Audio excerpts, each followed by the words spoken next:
Eto na nga mga chong, marami tayong basketball updates. Barangay Ginebra player na magbabalik sa lineup ngayong All-Filipino. Barangay Ginebra, walang baka-bakasyon. Pinaghahandaan ang Manila Clasico. Scottie Thompson, possible na makapaglaro. Sabay-sabay natin tutukan yan, pero bago yan, paki-like ng ating video, mag-subscribe. Malaking tulong na yan, marami pong salamat. Kung ang karamihan ay nasa probinsya para magbakasyon, ay ibahin nyo ang Barangay Ginebra. Dahil wala ngang Holy Week season para kay Coach Tim Cone. Dahil tuloy-tuloy pa rin ang kanilang pagpapakondisyon at preparation para sa paparating na mabigat nilang laro na Manila Clasico. Kaya naman, wala ngang panahon na sinasayang ang Barangay Ginebra dahil gigil nga sila na makabounce back matapos ang kanilang napakapangit na performance sa kanilang huling laro kontra Meralco Bolts. Ayon nga sa mga trusted source,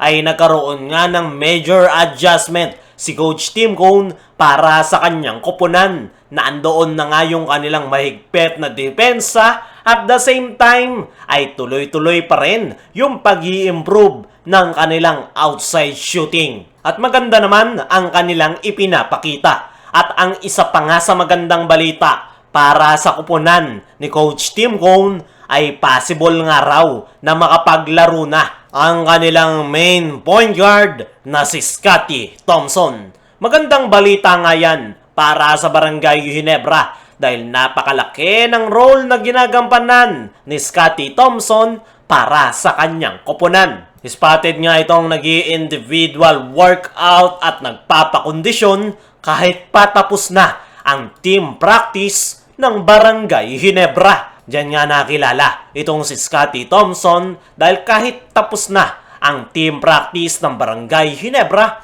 ay nag-i-individual workout at shooting pa ito para i-improve ang kanyang laro. Ayon nga sa mga source, ay mag-iisang linggo na simula nang dumalo ng team practice ng Barangay Ginebra itong si Scottie Thompson.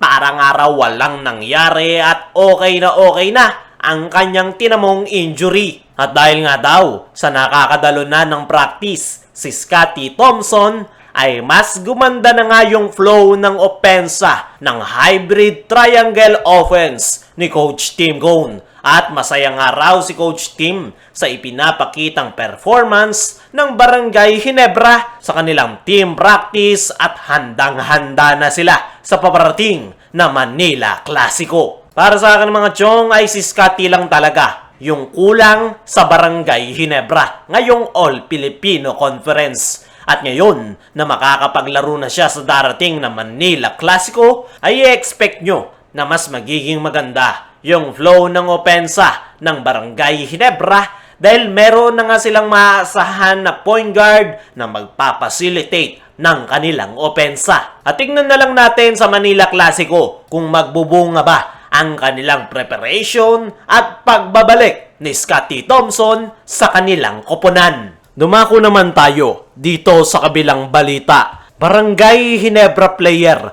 na magbabalik sa lineup ngayong All-Filipino. Gaya ng sabi natin kanina, ay todo yung preparation ng Barangay Ginebra para sa paparating na Manila Clasico.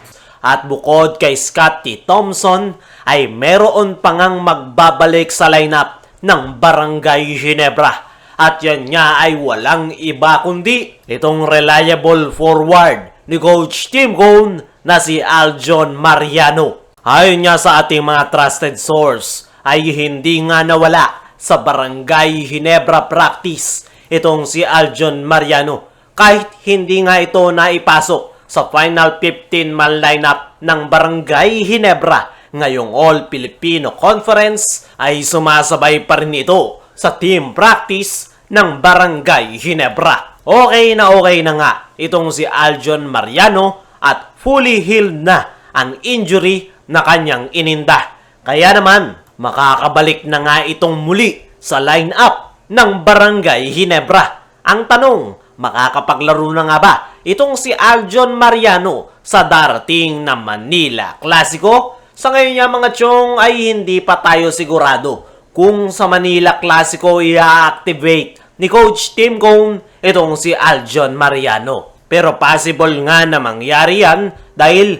malaki nga ang may tutulong nitong si Aljon Mariano kahit undersize ito para sa kanyang posisyon. Pero ang tanong, sakaling i-activate ni Coach Tim sa Barangay Ginebra lineup itong si Aljon Mariano, sino ang tatanggalin nila sa final 15-man lineup? Ang nakikita nga natin na possible na malaglag sa lineup ay itong kanilang rookie na si Donald Gomaru. Si Gomaru nga lang yung nakikita natin na possible na ilaglag sa lineup para may activate itong si Aljon Mariano. Panigurado, marami ang magsasabi na undersize si Aljon Mariano para sa kanyang posisyon. Ang sagot nga dyan mga chong, kayang-kayang makipagsabayan nitong si Aljon Mariano sa loob ng painted area dahil sa lakas ng kanyang katawan at upper body at naaasahan nga ito ni Coach Tim Cone